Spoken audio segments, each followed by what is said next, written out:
Amigos do Mosaico, com muito prazer que eu recebo hoje Matheus Hertal, editor da editora Planeta, e ele traz um livro chamado O Tatuador de Auschwitz, que é baseado em fatos reais. Segundo ele mesmo, 95% dos fatos aqui são reais, depois tem um certo molho para tornar a história interessante. Como toda boa história, né? Como toda boa história. Matheus, obrigado por nos fazer essa visita. Eu que agradeço muito.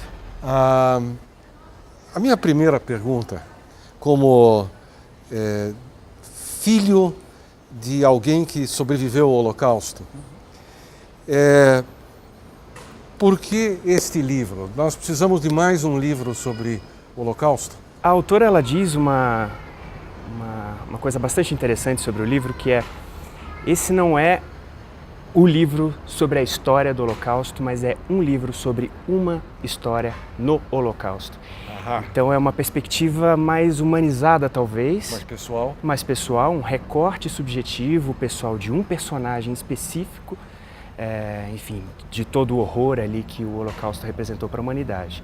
E esse personagem específico, nesse caso, é o tatuador, que trabalhou em Auschwitz fazendo as tatuagens dos números nos braços dos prisioneiros. É uma história que termina bem?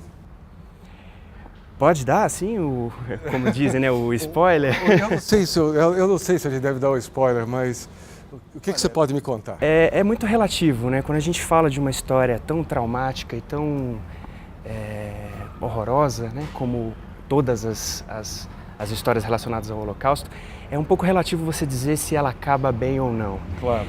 Mas sim, eu posso dizer que há muitas lições positivas que tanto o próprio tatuador como os outros personagens envolvidos nessa história tiraram daquela experiência. Então, sim, na verdade ela é contada na perspectiva do tatuador, que é um sobrevivente, um sobrevivente, faleceu muito recentemente.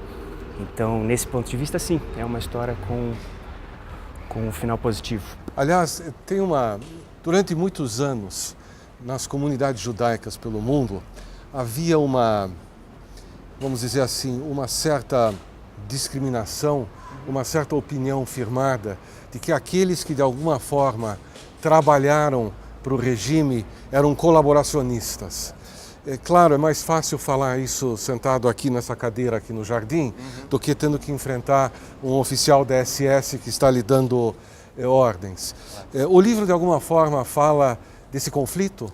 Fala. Na verdade, mais até do que o livro em si, eu acho que a história por trás do livro é muito mais eloquente em relação a esse assunto, porque esse homem, né, o tatuador, ele viveu uma grande história de amor ali no campo de concentração e extermínio de Auschwitz.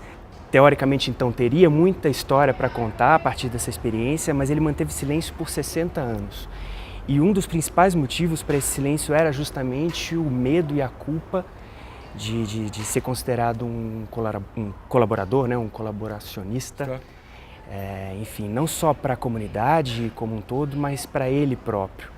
Ele viveu com essa culpa e com essa dúvida em relação às suas intenções durante 60 anos, até finalmente ter a coragem, após o falecimento da esposa, de contar a história dos dois. Na verdade, o livro é uma grande história de amor. É óbvio que tem esse pano de fundo histórico e relacionado ao Holocausto, mas é basicamente um homem querendo revelar ao mundo a história de amor dele com a esposa de 60 anos. Eu acrescentaria que histórias de pessoas que sobrevivem à guerra e se sentem culpadas por isso,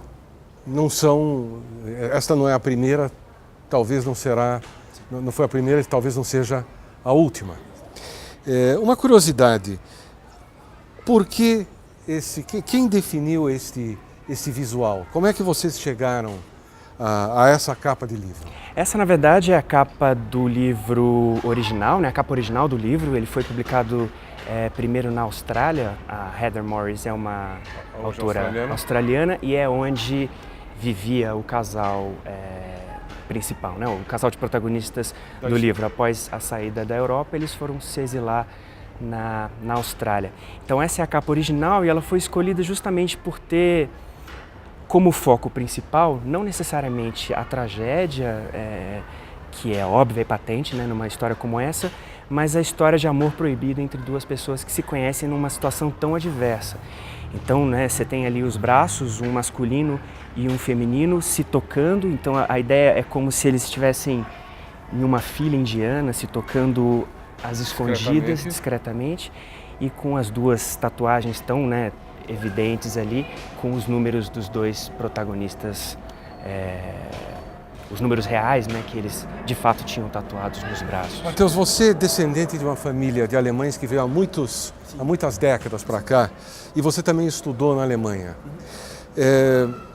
Qual é a sua visão desta história? Quer dizer, porque você deve, para você, essa história deve ter pegado diferente do que para outras pessoas. Eu acho que sim, eu acho que uma coisa que mais me chamou, uma das coisas, né, que mais me chamaram a atenção nesse livro é justamente essa questão do recorte subjetivo e pessoal de uma tragédia de dimensões gigantescas. A gente tem muito acesso às informações sobre guerras e, enfim, conflitos em geral, a partir dos livros de história ou dos relatos oficiais, né, da grande mídia, enfim.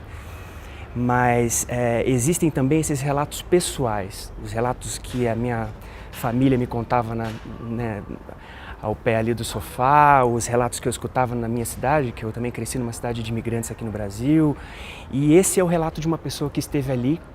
Enfim, ele é o protagonista do livro, mas também é o protagonista de muitas das histórias de horror que circularam no campo de Auschwitz. Então isso eu acho que é o principal gancho para mim em relação a esse livro. Quando a Heather Morris decidiu contar essa história, ela imaginou isso realmente como um romance, um livro, uma série de artigos? O que ela estava pensando?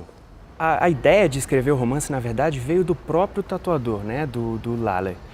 Ele, após o falecimento da esposa, sentiu a necessidade de contar a história do amor ali do casal e, enfim, por meio de amigos, de algumas relações ali em Melbourne, eles chegaram até a Heather Morris, que é, na verdade, uma roteirista. Ela escreveu, a primeira forma que o tatuador de Auschwitz teve foi de um roteiro para o cinema. E é, de fato, um livro muito visual, né? As cenas estão todas muito prontas aí. Ela, enfim, tentou ali, durante algum tempo, apresentar essa história para produtores de cinema, mas acabou decidindo publicar como romance antes e agora, enfim, é um grande sucesso mundial, já vendeu mais de 1 milhão de cópias nos países em que ele foi publicado, mais de 40 países. Muito interessante. Matheus, muito obrigado pela oportunidade de conversar um pouquinho sobre esse livro. Me parece que é uma boa recomendação. O Mosaico volta já já.